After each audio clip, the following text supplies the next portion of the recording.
Hello, magandang umaga mga kapokpok vlog. Ngayon ay atin ang i-actual ang ating one-way switch connection diagram.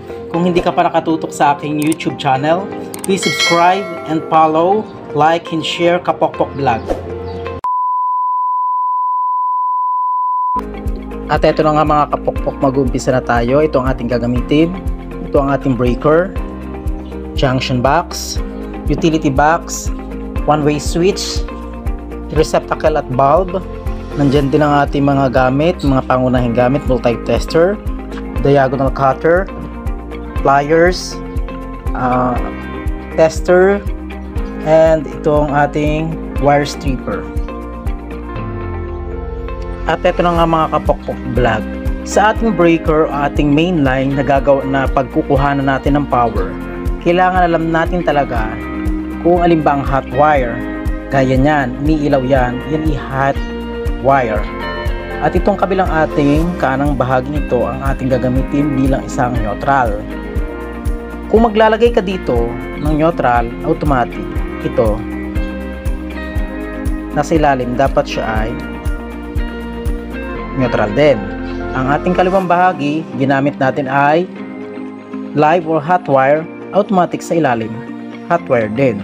Tatandaan po natin na ang ating circuit breaker ay may label na line at load. Line sa itaas, load sa baba.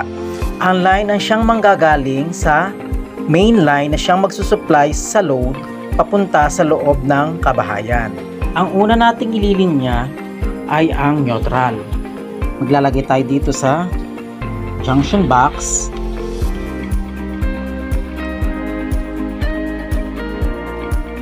Diretso tayo dito sa breaker.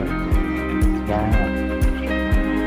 Dahil sa ang ginagamit nating wire ay iba ang kulay, mayroong tinatawag tayong color coding.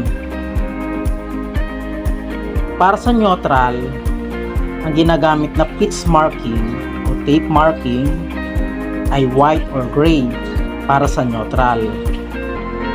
Tandaan natin yan para hindi tayo malito. Ganun din sa dulo, lalagyan din natin. Kaya kung mapapansin natin sa mga kisame, merong tanda na tape ang bawat bukilya.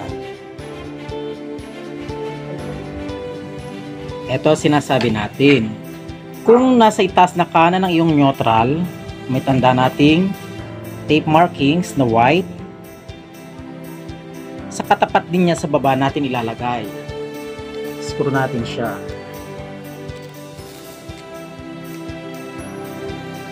Siguraduhin nakapatay muna ang breaker. Siguraduhin lang natin ay ang mga tape markings para safe tayo sa pag-instalasyon. Yan ang ating isang linya. Ang susunod natin ay ang return. Itong si return, mula dito sa paglalagyan ng switch,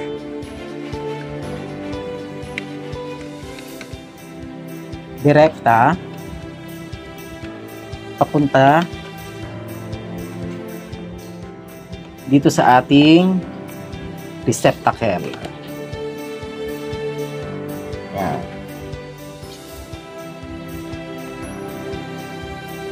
At mula dito sa paglalagyan ng switch, ito naman ang ating live or hot wire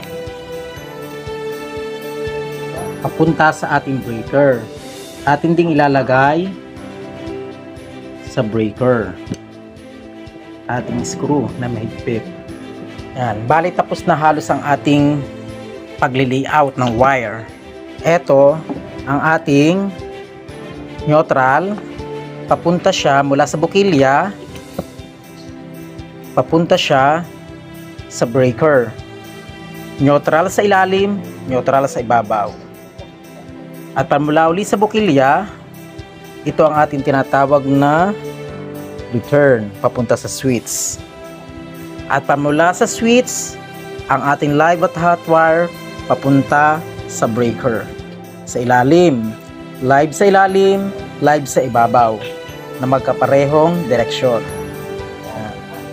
Ang gagawin na lang natin ay ang maglagay ng bukilya, bumbilya at one-way switch. Sa paglalagay natin ng bukilya, mapapansin natin yung loob niya. Yung parang may dila. Ito yon. Itong bahaging ito. Yan. Diyan tatama ang ating bumbilya. May katumbas siyang sa likod na paglalagyan ng wire. Kaya diyan natin ilalagay ang neutral. At ang ating return sa kabila. Automatic sa kabila na siya. At ito naman ang ating one-way switch. Dito na natin ilalagay sa itaas ang live. At ang ating return sa ilalim. Lagyan natin ang bumbilya.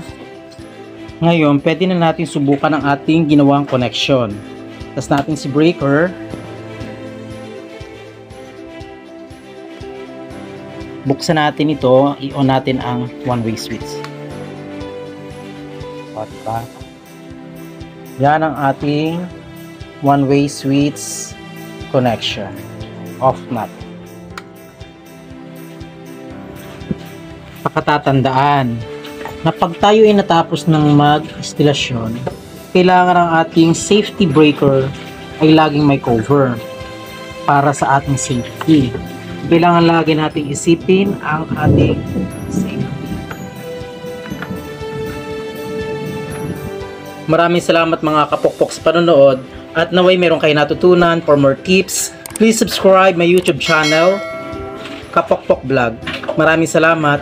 Hanggang sa muli.